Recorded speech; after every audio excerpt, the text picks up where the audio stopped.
தேமுதிக கூட்டணிக்காக திமுக காத்திருப்பது அரசியல் நாகரீகம் அல்ல என சுப வீரபாண்டியன் எழுதிய கட்டுரை தமிழக அரசியலில் சலசலப்பை ஏற்படுத்தியுள்ளது. இதையடுத்து தனது கருத்து குறித்து செய்தியாளர்களுக்கு சுப வீரபாண்டியன் விளக்கம் அளித்துள்ளார்.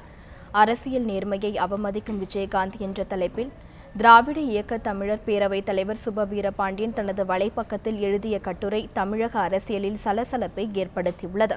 தேமுதிகவின் கூட்டணிக்காக திமுக காத்திருப்பது அரசியல் நாகரிகம் அல்ல என்றும் 200 தொகுதிகளில் திமுக போட்டியிட வேண்டும் எனவும் அந்த கட்டுரையில் அவர் தெரிவித்திருந்தார்.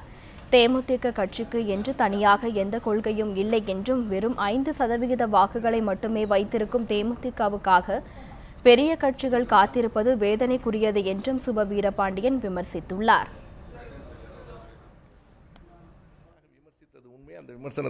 திமுக தேமுதிகவுக்காக காத்திருக்க தேவையில்லை என்றும் சுப வீரபாண்டியன் எழுதிய கட்டுரை பல்வேறு விமர்சனங்களை ஏற்படுத்தியுள்ளது.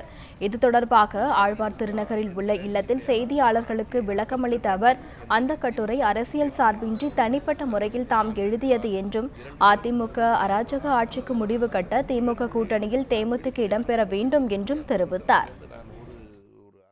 தேமுதிக திமுக கூட்டணியில் சேருவதுதான் தேமுதிகவிற்கும் நல்லது, திமுகவிற்கும் நல்லது. ஏனென்றால் 2 பேருக்கும் அடிப்படையில் ஒரு நோக்கம் இருக்கிறது. வேறு வேறு கொள்கைகள் இருக்கலாம். நான் வெளிப்படையாக விமர்சித்தது உண்மை. அந்த விமர்சனத்திலிருந்து நான் ஒரு அங்குலமும் பின்வாங்கவில்லை. எனக்கு விஜயகாந்த் பற்றிய விமர்சனத்தில் எனக்கு எந்த மாற்று கருத்தும் இல்லை.